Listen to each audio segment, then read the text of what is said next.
Verse 16. The nations shall see and be ashamed of all their might. They shall put their hand over their mouth. Their ears shall be deaf. So the other nations will be ashamed of the might. The other nation will be putting their hand over their mouth, not us. They shall lick the dust like a serpent. They shall crawl from their holes like snakes of the earth. They shall be afraid of Yahuwah, our Elohim. You see, we're not supposed, when we are where we're supposed to be, we're not afraid. We're not worried about someone following up. Look, we are in the hands of the Most High. And we should know the scripture. Anyone that's in the Most High hand, who can pluck him out? Who? And shall fear because of you. Look, they're going to fear because, look, you don't understand scripture. You don't understand what it's saying. We're not to be afraid of them. They should be afraid of us. Who is like Almighty One? Who is like him? Pardoning the iniquity. Because we surely, us and our forefathers, we committed iniquity in all types of abominations. But he's pardoning our iniquity. He's passing over the transgression of the remnant of his heritage. He does not retain his anger forever. Sure, he was angry with us. He poured out his fury. As I told you, all things must come to an end. And when the number that the enemy was supposed to kill of us, that number came to an end. He's right now, he's overkill. He's in overkill. When he went into overkill, that's when the Most High had to wake his people up and say, all right, get from under him. Come from among them. I'm going to deal with him because he delights in favor. He will again have compassion on us and will subdue our iniquities. Only he can do this. He's going to subdue our iniquities. You will cast all our iniquities into the depths of the sea, where your iniquities will no longer, this group, their iniquities will no longer be able to be found, because he's going to cast them into the depths of the sea. You shall give truth to Jacob. Now here we go.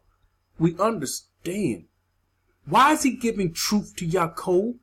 Because we coming out of all these lands. I told you, we're going to have deception on us. So he's going to give truth to Jacob to get the residue of the deception off of us. These people going into the wilderness, when Yasharal came out the first time, they had deception on them. And here we go. We're going to come out. We have deception. We're no different than they were. That's why the Most High gave them truth. So you see, the same thing happened. He gave truth to Jacob. He gave it to them through Moshe. And he's going to have to give us truth to get this deception off of us, and favor to Abraham, which you have sworn to our fathers from the days of old. We have to remember the days of old. The scripture tells us over and over, remember the days of old. And we wonder why we're being told to remember. Remember how I brought you out of Mitzrayim, out of the house of bondage. Remember how you were slaves. Remember. And here we go today. We have in common with them. With our people. Zephaniah 3:13. The remnant of Yasharal shall do no unrighteousness. Why? And speak no lies. Why? Because when the people go into the wilderness, they will get those scrolls that never deteriorate. Those scrolls that last forever. Those righteous scrolls. And all of the rest of the deception will be removed from the people. Nor shall a deceitful tongue be found in their mouth. Not even a deceitful tongue. We won't be at each other's throat. No more will we be crabs in a barrel, in a bucket, pulling each other down, not helping each other out. For they shall feed their flocks and lie down, and no one shall make them afraid. Right now we're shaking in our boots. We are in these lands, shaking in our boots. Now, let me make a point here. If you're in Babylon, the Most High told you to come out. You heard that call to come out. You're not making any preparations to come out. You should be shaking in your boots. You should be afraid. Why? Not of man. Not because of what's coming. Because of what the Most High is going to do to you. We don't understand this. We still fear man more than we fear the Most High. Keep on believing in Babylonian teachers. You will fall into their traps. All right, let's talk about this chosen one. Are you the chosen one?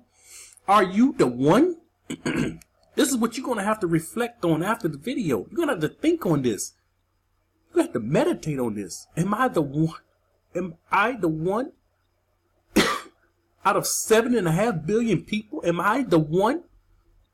Yahushua said, I will choose you, one from 1,000. This is Thomas. This is the Bashar of Thomas. I will choose you, one from 1,000 and two from 10,000.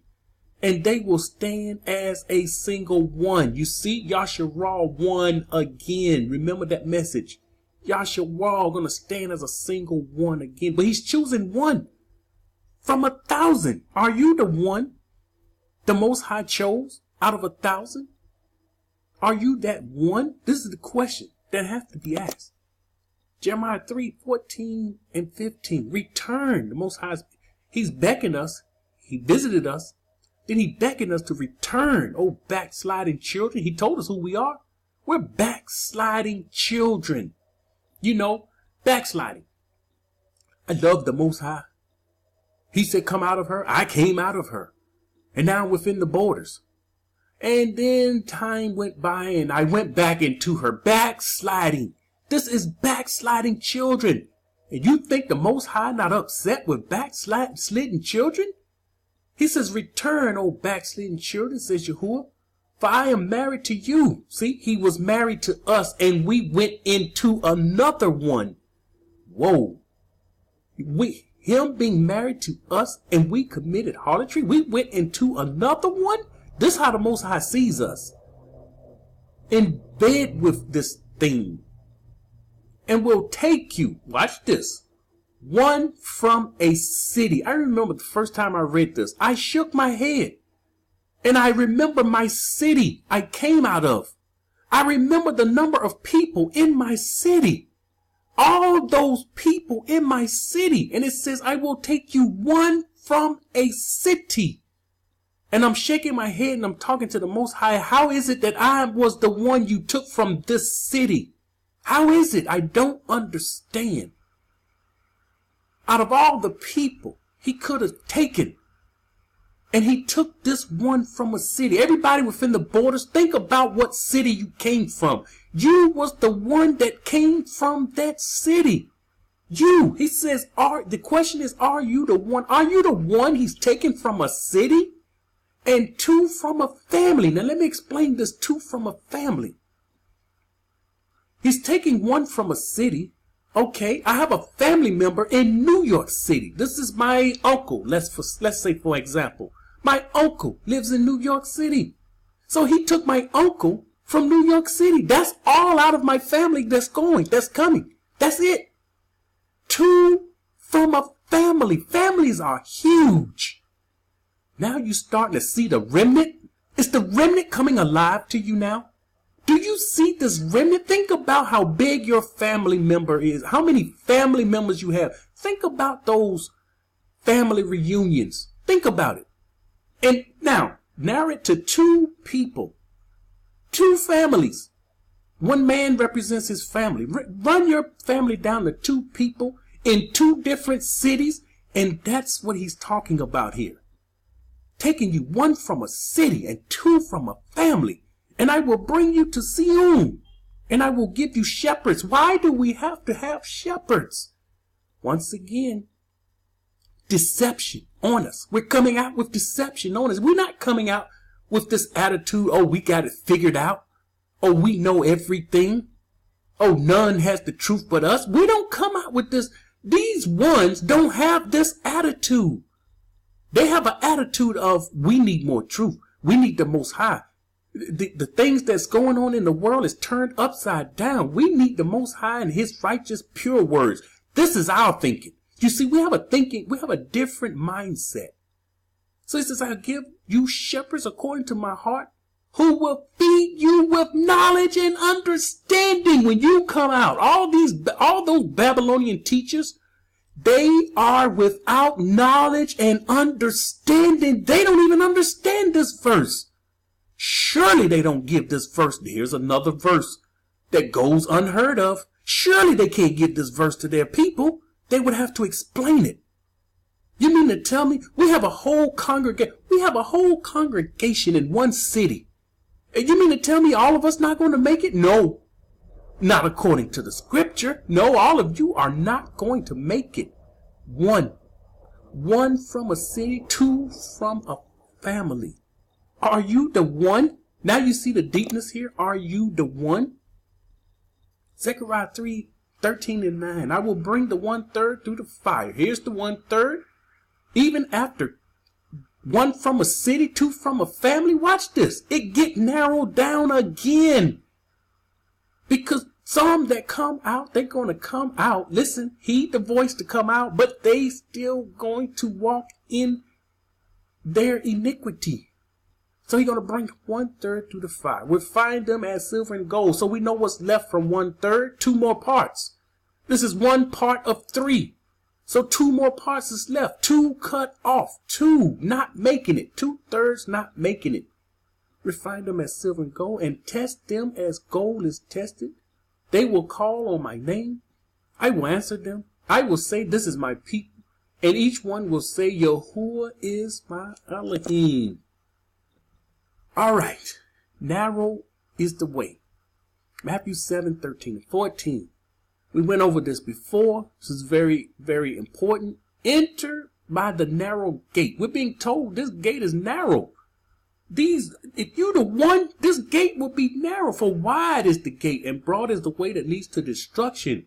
And there are many who go in by it. So the way to destruction, here's your Babylonian teachers leading all these people.